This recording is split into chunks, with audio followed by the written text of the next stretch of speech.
Transformery sú také organizmy, ktoré dokážu absolútne zmeniť celé prostredie vo svoj prospech, nehľadiac na tom na ostatné organizmy. Predstavujem vám krídlatku, nezničiteľnú inváznú rastlinu.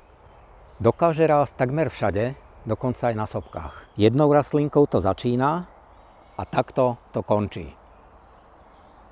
Krídlatka vytvára veľmi husté porasty,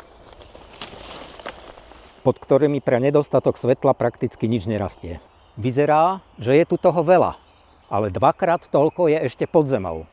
Jedna rastlina dokáže vyprodukovať stovky tisíc semien, ktoré dokážu vyklíčiť aj po 200 rokoch. Rozširujú sa hlavne úlomkami podzemných častí rastlín.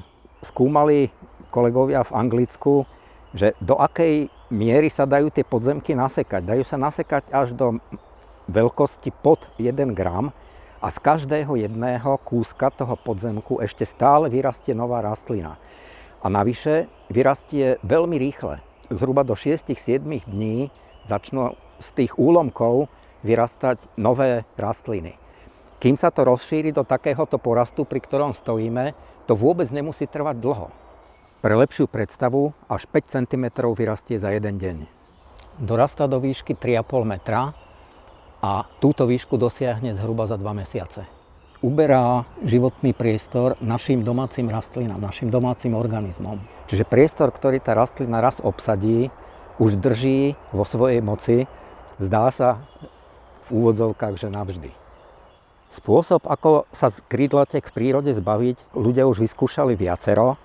Jeden z nich je najprv to pokosiť a potom to spásať, alebo to pokosiť a ošetriť nejakým totelným herbicídom. Jeden zásah však nestačí. Treba to robiť viackrát v roku a niekoľko rokov po sebe a aj tak výsledok nie je istý.